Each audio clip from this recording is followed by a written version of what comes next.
We're going to open with a big gun on the show because I think that's the way you've got to start these ones. She's looked like she was battling with her technology to get her headphones on there before, but I'll just intro her, and I don't want to build her up too much, but she's played 100 games for the White Ferns in both ODIs and T20 internationals. She's consistently been ranked amongst the game's elite and holds numerous world records. She's a double international, an Olympian, and a proud Dunedinite, and I'm also told she's a pretty good singer in the changing rooms. Suzie Bates, welcome to the show. How'd you like that welcome? Look, beautiful. Two of my faves, Marty and Willy. What a way to spend a cold, what night is it? Wednesday night. So thanks for having me. I was actually telling Willy before that you moved into, got a mortgage last year at Fairfield in Dunedin, and you put your sister in the house to pay for the mortgage while you've been away. So it's probably nice for you to be back and actually paying your way a wee bit. Yeah, it was nice to have them in here while I was away, but since I've been back here, maybe it's not as nice that they're still here. No, it's been great. They just actually cooked some prawn fried rice tonight, my sister and her boyfriend, so I've quickly devoured that before coming on here. So they do a pretty good job at cooking. I'm not sure what I bring to the house, but that's okay. Well, we'll tell you, Willy, Susie's got all the allergies under the sun, so there'll be no dairy, no certain milk, and it's the these days, Suzie, you sort of have to keep an eye on yourself as you're getting a bit older.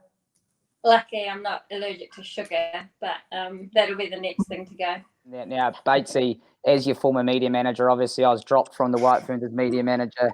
I had to go across to the men's side, which was tough, and you might notice that I'm actually in a White Ferns shirt tonight. It's a really nice cut on me, which I enjoy. I'll reveal the player on my back shortly. But as your media manager, do you have your headphones? Where are they? You were wearing them at the start of the broadcast. What's going on? Well, I had them in, and then you went silent, and I couldn't hear either of you, and I panicked. I was like, they're going to bring me in, and I'm not going to be able to hear you. So I refreshed. So I was trying to do all the right things, and the sound wasn't working in my headphones, so I just have gone.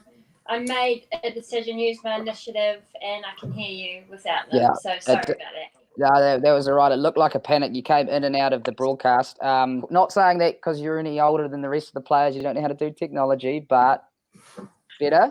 You got us? Yeah, can you hear me? Yeah. Oh. Yeah, I can. Oh, it's a dream, Suze. Marty, airport control. You've got it loud and clear up there. You can get, yeah. Hey, Suze.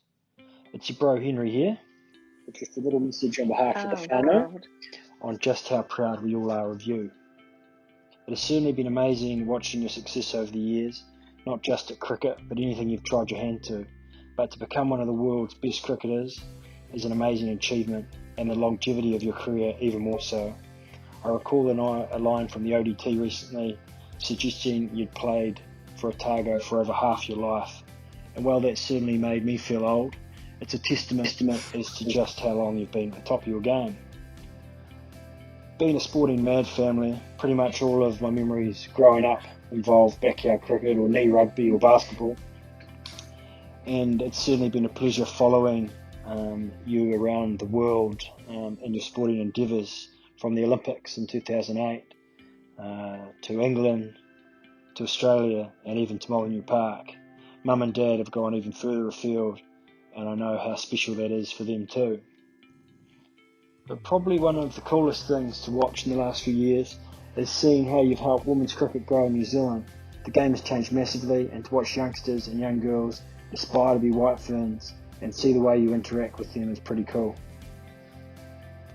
I also understand Katey Martin's on the podcast, and I used to play with and against Katey back in the day, and it's been a real pleasure watching two Dunners girls be successful on the world stage, and I hope to catch up with Katey and also have a yarn to her father Steve on the bank sometime soon. Lockdown did provide a bit of a silver lining with Dad going through his old VCR tapes and finding some comic gold of the family in our younger days.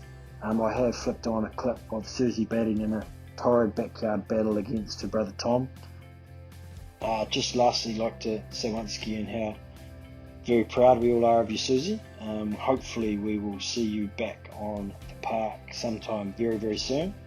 And stay warm down there in Dunners in what's probably your first winter for a very long time. See ya.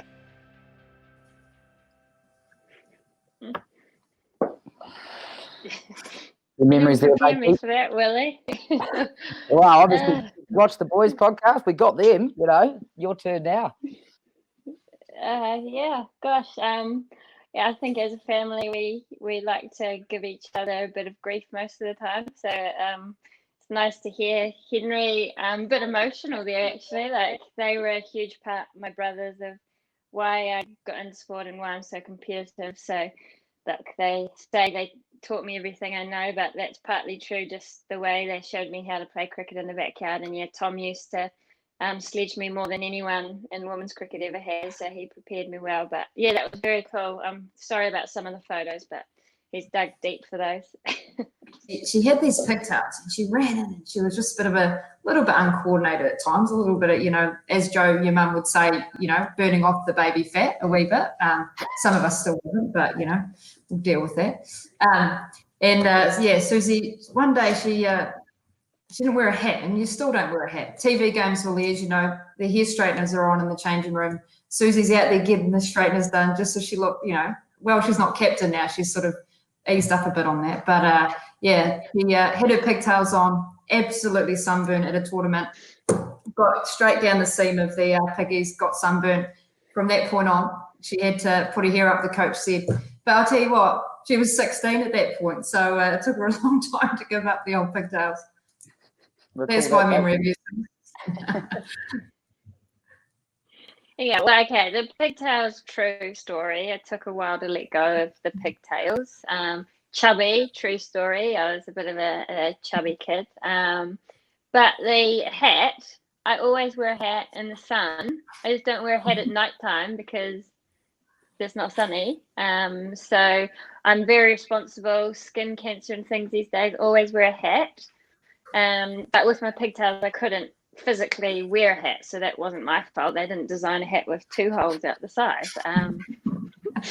But yeah, we did play a lot of cricket, and you know, like I try to act cool these days in front of the young kids, but Marty knows that back in the day I was not cool at all, so she likes to bring those stories up just to, you know, bring me back down to earth in front of the young cool kids these days. Alyssa Healy, welcome to the show, all the way from Australia. Hello, everyone. I would have Suzie, I feel like we've been on way too much of this stuff. Yeah. Yeah, no. Did you think we'd get away with the winter not hearing her banter, Suze? Because I was hoping for that, but obviously, you know, what can you do? I heard I was requested, so, you know, I thought I'd just jump on board and help the little cousins over the ditch. Midge as the nickname. It's just nailed on. Even your media manager just said, yeah, you can have 20 minutes with Midge. I mean, as a fellow small person, have we just embraced that nickname? What's the story? Well, yeah, it stuck for me. It was one of those nicknames that your dad gave you when you're a small child. And unfortunately for me, when I was growing up playing soccer, so there was an Alicia, 2 Alexes, and someone else with an AL name. And the coach was pulling his hair out and asked my dad, is there anything else that you call her? And he said Midge, and this was about under 9s. And I played soccer with a lot of people I played cricket with, and it stuck. So I think more people are afraid of getting my first name wrong, so they just stick with Midge. It's a lot easier. We went over to India for the that IPL sort of challenge over there, and I'd had a few glasses of Indian wine, which didn't sit too great, and I ended up spilling the beans and showed her actually a roll of footage of all the balls that have hit her front pad that have been given not out. Kathy Cross was standing at one end, so I don't know what's going on there, but I don't think to be fair to her, I don't think we've hit her on the front pad a lot of late, so we'll have to find some other ways to get her out. But it's hilarious, and I'm glad that you fully embrace it because it is pretty funny. There was a few that were, a little bit close to cool, but I was the captain at the time, and, you know, you've got to get some advantages playing at home. This is, I believe, a New Zealand golf course, actually. You mentioned golf there before, and your husband, Mitchell Stark, a place you like to come? Yeah, well, we did the North Island, I think 2 or 3 years ago for our wedding anniversary, and this year we're supposed to do the South Island and go down to Queenstown. So it is definitely a place we love to visit. We tossed up even buying a holiday home over there, and it's somehow cheaper than traveling within our own country at times. So yeah, the North Island courses were beautiful, and I'm looking forward to hopefully coming over and doing the South Island. But I can't remember which course that is. It's probably Curry Cliffs, I think. Yeah. But Tara awesome Edie out is there. hands down my most favourite course I've ever played. So hopefully I get the opportunity to go back and play. Cool. And you guys have a little trophy you play for, is that right? Yeah, it is actually. It's behind me. It's like up on the trophy cabinet right there, sitting prior to place. Mitch has it from last year, but I'm ahead this year, so hopefully it stays that way. Where does that sit on the World Cup trophies and the medals and stuff like that? It's got to be up there. Well, funnily enough, if you can see behind me, so you've got there's some ICC awards at the top, and it sits on the next level. So there's like Belinda Clark awards and stuff on that, and the Steely Cup sits right in the middle there. She is now the General Manager, Audit Integrity and Risk at the Department of Corrections New Zealand. She sits on the New Zealand Cricket Players Association board and holds a role as the New Zealand Cricket Code of Conduct Commissioner. So I'm even a little bit scared of her. And let's bring her in. It's former White Ferns wicket-keeper Rebecca Rolls. Welcome, Rollsy. Hey guys, how you going? Yeah, that's some impressive homework, Willie. Thank you for that. You're welcome. Good to see you all. And you wonder what, after you reel all that off, why we're all being intimidated with Rolls there. Listen to that. Yeah, I guess it sounds a bit weird when you say it like that, but yeah, I'm not that scary. You guys know that. Batesy, you actually singled yourself out as the non-keeper then when we were all clapping as keepers, and you were just giving the old fielder's clap. So I think just as quickly as you are, you're out of the club. Rebecca, when I run through your career like that, does it feel like a long time ago now that and you're in these other various roles? Yeah, I guess it does weirdly, but I don't know. We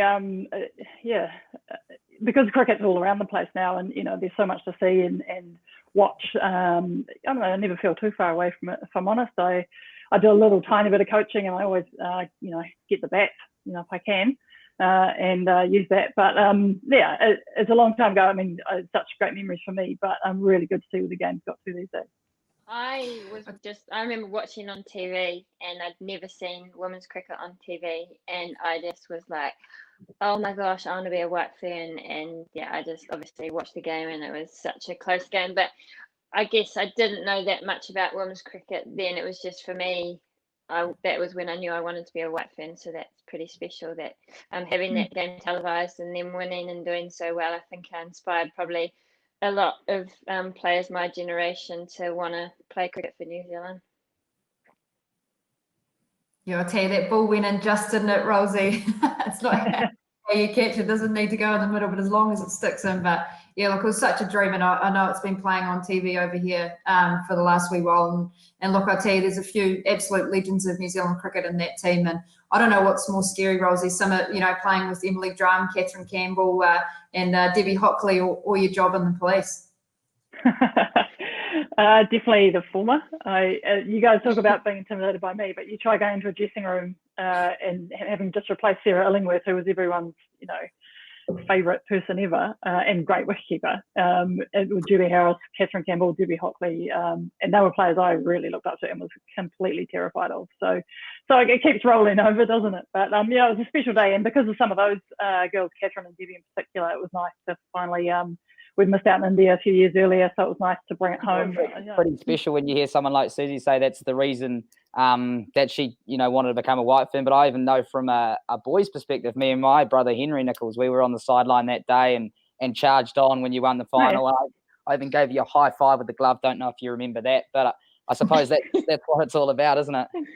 Yeah, exactly right. Say you remember. I do remember that. It was funny, in that World Cup was the first time we'd had stump microphones, and we weren't used to it. So I think it picks up quite a bit of banter between me and Catherine Fitzpatrick, who was the second to last wicket we got, and it was this really weird dismissal where she was bowled down the leg side. It just clipped leg stump and the bail fell off. And it was off Catherine Rammell, who I normally keep up to. She's probably about your pace, Batesy. Rapid. And yeah. But I was keeping back because we didn't have many runs to play with. Anyway, so Cam bowls it, flicks the leg stump, and then all of a sudden there's a bail on the ground. And so I walk up and I'm talking to her, and she said, "Did you kick that off?" I said, "Well, I was keeping back, you tall way. How can I? My legs aren't that long." And she said, "Well, I didn't do it." And I said, "Well, how does the bail fall off? It's just been bowled. You're out of here."